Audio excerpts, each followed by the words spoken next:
दुख सुख हानि लाभ भाग्य के अधीन हैं, कर्म विवश हैं। और देवी मोह बस सोचिए बादी, विधि प्रपंच अस अचल अनादि। विधाता का प्रपंच किसी को समझ में नहीं आता, लेकिन एक बात का मुझे दुख है, श्री राम जी के बन जाने का नहीं। राम जाहि बन राज तज भल परिणाम न पोच। राम जी वन को चले जाएं, लौटकर आ जाएंगे, परिणाम अच्छा होगा, बुरा नहीं होगा। तो फिर आपके आंखों में आंसू क्यों?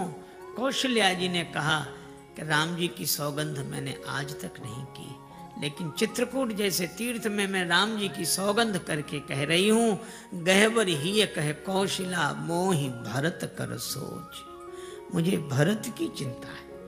क्यों? क्योंकि गूढ़ स्नेह भरत मन माही, रहे नीक मोह लागत नाही। भरत जी के हृदय में छिपा हुआ प्रेम है। भरत राम के बिना नहीं रह सकते। इसलिए सुनैना जी, आप महाराज जनक से प्रार्थना करें, पंचायत में ऐसा फैसला हो कि भरत जी राम जी के संग चले जाएं। श्री सीता जी को लेकर विदा हुई। सुनैना जी जनक जी के पास आई। जनक जी ने बेटी को वनवासिनी वेश में देखा। भयो प्रेम परितोष विसेखी। मन में स्वाभिमान का उदय हुआ कि मेरी बेटी के ऐसे त्याग का जीवन। लेकिन मन में एक बात आई, किसी व्यक्ति ने अपनी बेटी का विवाह किया बड़े ठाट वाट से। बेटी की विदा हुई, ससुराल गई। दैवयोग दूसरे दिन उसकी मृत्यु हो गई।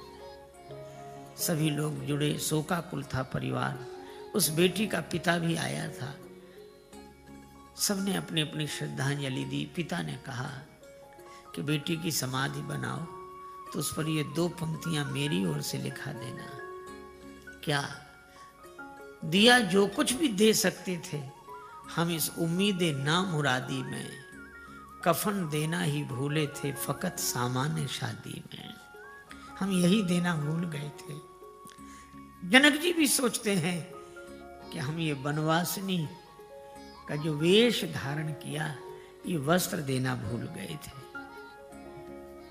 श्री जानकी जी की ओर देखकर कहा, पुत्र पवित्र किए कुल दो। दोनों कुलों को पवित्र किया बेटी। श्री जानकी जी माता से विनय करके लौटकर अपने शिविर में आ गई। जनक जी से मां सुनैना ने कहा जो कौशल्या जी ने कहा था। जनक जी उठकर बैठ गए। देवी, धर्म राजनीति ब्रह्म विचार अत्यंत जटिल विषय है। धर्म के बारे में निर्णय करना कठिन। किम कर्म किम अकर्मेति कवयो अप्यत्र मोहिता। बड़े बड़े बुद्धिमान मोहित होते हैं। और राजनीति, कुछ भी निर्णय पूर्वक कहना कठिन होता है। और ब्रह्म विचार वेदांत, वेदांत तो अकथ का कथ्य है।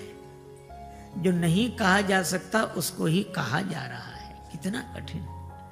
पर श्री जनक जी कहते हैं, तीनों विषयों में मेरा अधिकार है, पर मेरी ऐसी सूक्ष्म बुद्धि भी सोमति मोर भरत महिमा ही कहे काह छुअ सकत न छाही।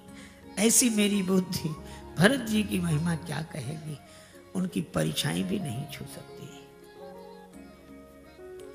भरत जी के गुण तो एक ही हैं जो जानते हैं, वे हैं श्री राम।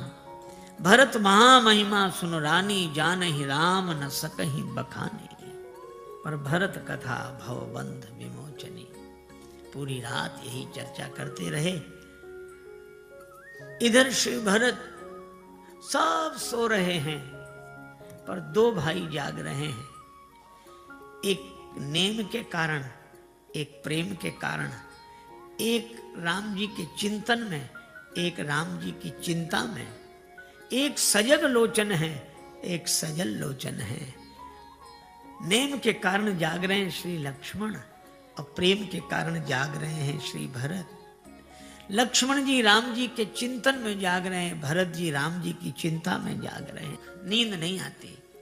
श्री भरत यही सोचते हैं कि ही विधि हो ये राम अभिषेको, मोहि अवकलत उपाव न एको, मुझे कोई उपाय समझ में नहीं आता। अहो अहो इस शिला खंड पर बैठा कौन तपोधन, एकटक रहा निहार गगन को करता अश्रु विसर्जन। मन में एक बात आई है, माता कौशल्या के कहने से राम जी लौट जाएंगे। मैं मां कौशल्या से ही कहूंगा। मन में हर्ष की लहर उठी, लेकिन फिर विषाद आ गया। कौशल्या माता के कहने से लौट तो चलेंगे श्री राम, लेकिन कौशल्या माता कहेंगी तब ना। मां तू कहें बहुरई रघुराऊ, लेकिन राम जननी हठ करवि की काऊ। व्यंग कितना मधुर है। वे राम जी की जननी हैं, वे हठ करना क्या जाने। हठ करना तो भरत की मां को आता है, राम की मां हठ करना क्या जाने। श्री राम जी की मैया हठ नहीं करेंगे, तो गुरु जी के कहने से तो राम जी अवश्य लौट जाएंगे। ठीक है, मैं गुरुदेव से प्रार्थना करूंगा। फिर हर्ष, लेकिन लगा कि बात बनेगी नहीं। मुनि पुनि कहो राम रुचि जाने। राम जी का जैसा रुख देखेंगे गुरु जी वैसे ही बोलेंगे। उनका तो एक ही है, न गलत चाहता हूं न सही चाहता हूं, जो तुम चाहते हो मैं वही चाहता हूं। प्रभु तेरी हां में मेरी भी हां है, और तुम्हारी नहीं मैं नहीं चाहता हूं। अच्छा भरत तुम ही क्यों नहीं कहते? मैं कहूंगा, क्या कह पाऊंगा? मैंने आज तक राम जी की ओर मुख उठाकर देखा नहीं है। दर्शन तृपित न आज लगी प्रेम प्यासे, नयन मेरे नेत्र भगवत दर्शन से कभी तृप्त नहीं हुए। और अगर मैं हट करूं तो मैं तो सेवक हूं, सेवक का धर्म चला जाएगा। जो हट करूं तो निपट कुकर्मो, हर गिरते गुरु सेवक धर्मो। करके नजरे इनायत वो आए, मगर क्या कहें यार हमको। उसी वक्त पर अपने ऐबों गुनाहों की याद आ गई, इसलिए उनसे नजरें मिला ना सके। मैं कैसे कहूंगा? पूरी रात बीत गई, एक जुगति न मन ठहरानी। सोचत भरत ही रहे न बिहानी। सवेरे गुरुदेव के पास आए, प्रणाम किया। गुरुदेव ने कहा कि भरत, मुझे तुमसे एक बात कहनी थी। क्या? श्री सीताराम अयोध्या लौट जाएंगे, पर एक शर्त है, तुम दोनों भाई वन को चले जाओ। गुरुजी ने ये शर्त बहुत सोच समझ के रखी थी। भरत जी राम जी के बिना रह नहीं सकेंगे, और शर्त ऐसी रखो जिसमें राम जी के बिना रहना हो। तो भरत जी कहेंगे कि गुरु जी ये कैसे हो सकता है? तो मैं कहूंगा फिर राम जी कैसे लौट सकते हैं?